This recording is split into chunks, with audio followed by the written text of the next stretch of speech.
All right, so in El Salvador,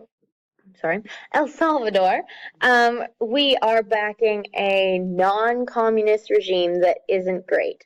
And this regime literally has like roaming gangs of government-paid death squads, eliminating hundreds, if not thousands, of people and groups that oppose their regime.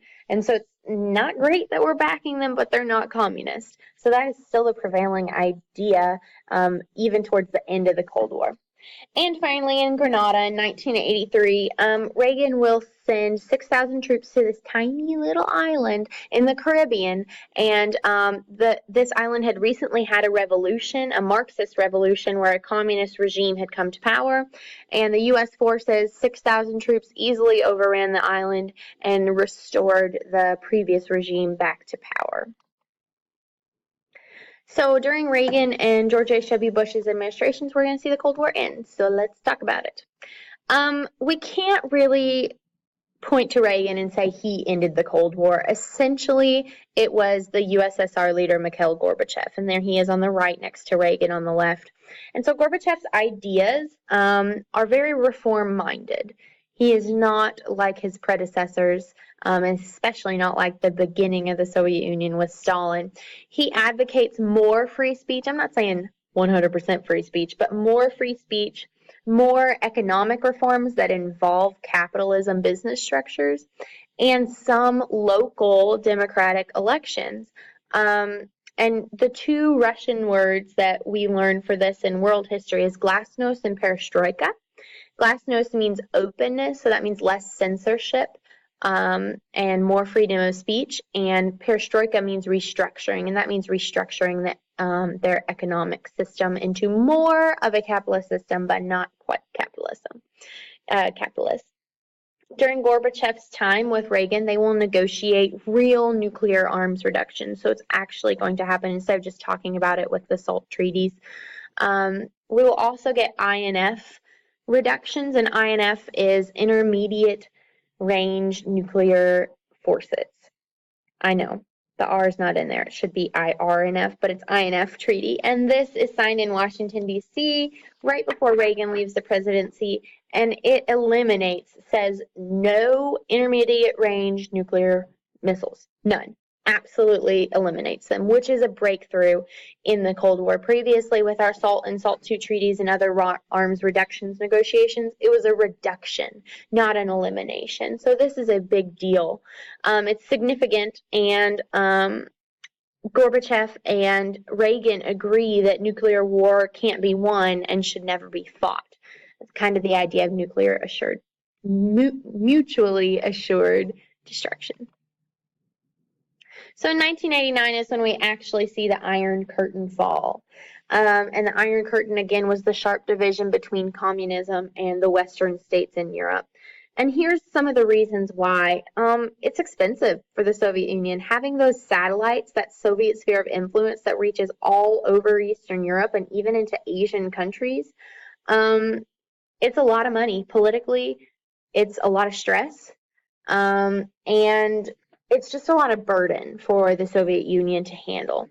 And so when Gorbachev started his glasnost and perestroika reforms, as well as free speech, essentially he opens up the door for opposition. And when you open up the door for opposition, you open up the door for revolution.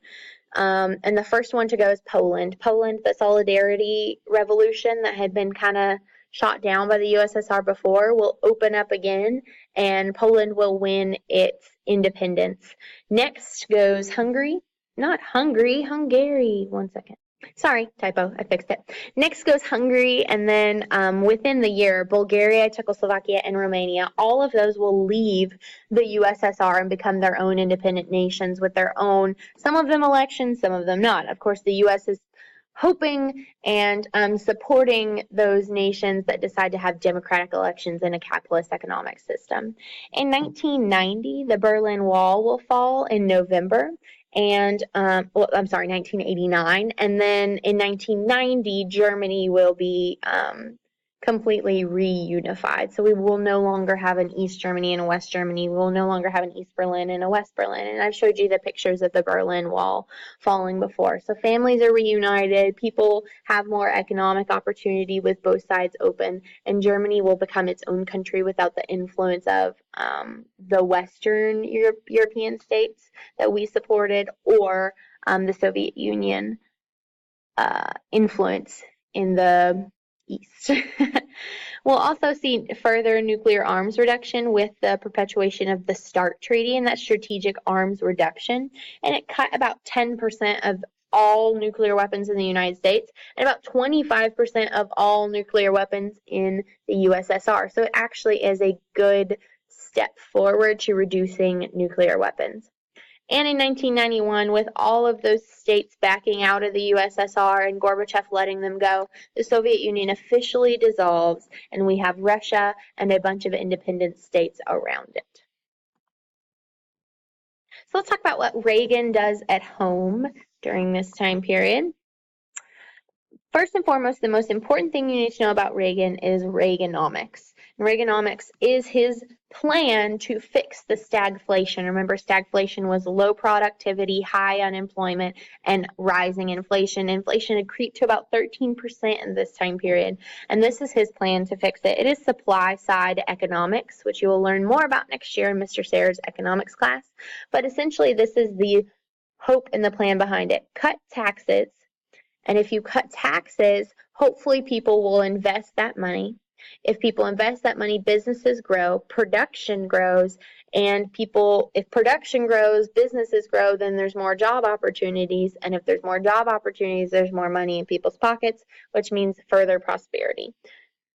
It's trickle-down economics. And we know that trickle-down economics doesn't work, but it is so ingrained in the conservative psyche that cutting taxes, especially the top tier of taxes for the rich, will essentially trickle down or cause prosperity in the lower classes of who truly needs it. So the idea, again, behind it is that even though there's less taxes, the government's bringing in less revenue through taxes, with more production means the government will bring in revenue on things like sales taxes or business taxes.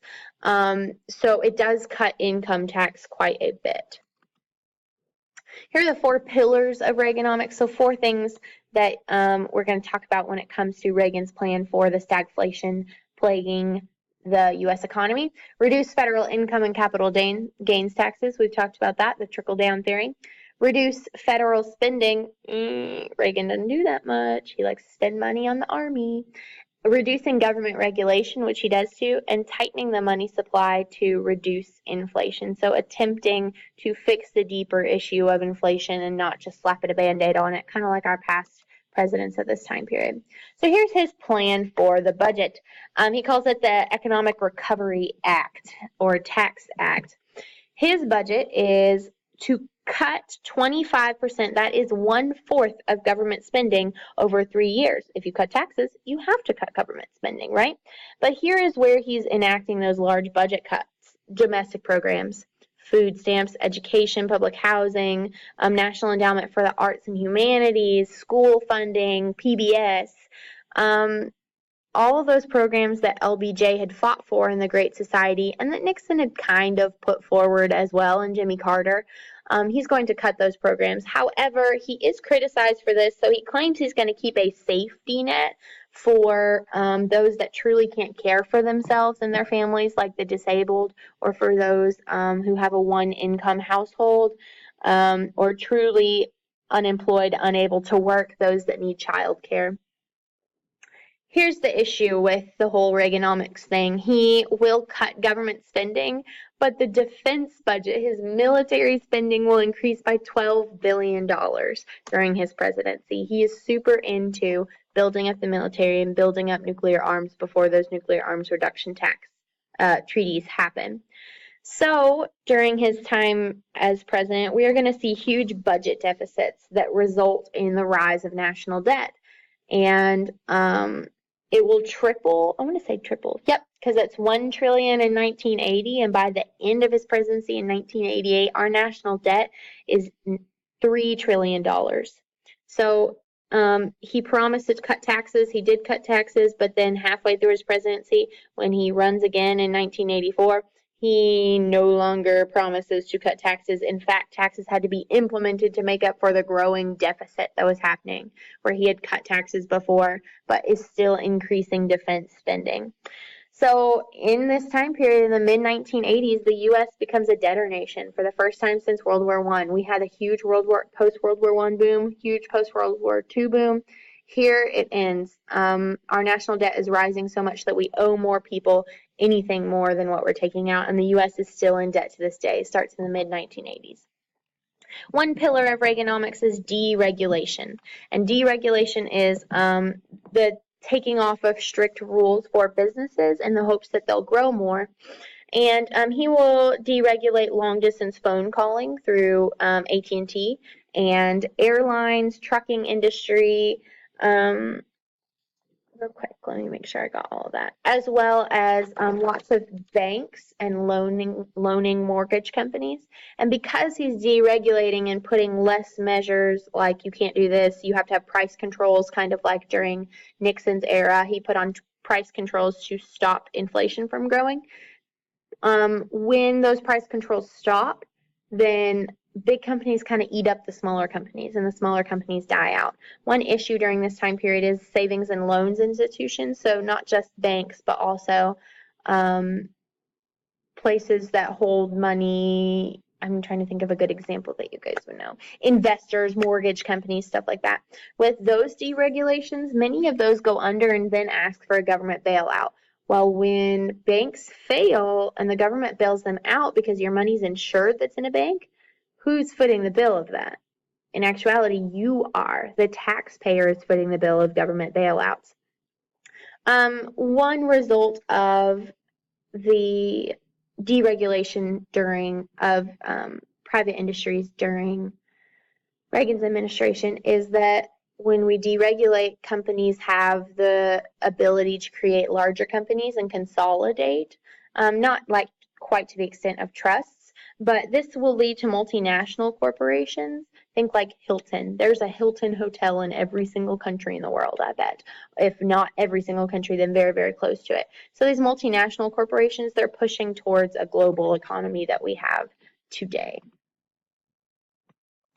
At home, he continues to cut taxes until that deficit kind of hits in the mid-1980s, and he will also reform immigration. And the deal with immigration in 1986 is, if you remember, in 1965, it was just open immigration with preference given to those with family members, spouses, or skills vital to the United States. Well, even with that open immigration, there was a large influx of undocumented or illegal immigration. And so the immigration reform in 1986, one second. Sorry about that. The immigration reform in 1986 tries to make it a little bit harder for undocumented immigrants to come to America and to get jobs, and it does so by placing fines and penalties on businesses who hire those undocumented workers.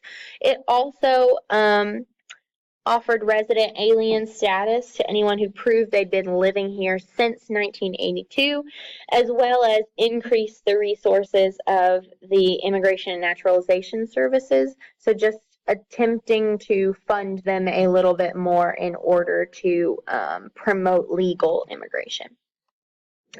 Last thing, or second soon to be last thing, of Reagan's domestic policy, and not really domestic, this is more foreign, is the Iran-Contra scandal or Iran-Contra affair during this time period. So essentially, remember in Nicaragua, there was the Contra fighting against the Sandistas, who were a communist regime rising in Nicaragua, and we were funding them. We were also had an embargo on Iran because of the whole hostage crisis, Khomeini, the Islamic State, coming to power and overthrowing the regime that was there. One second. You're about to switch over to the third video.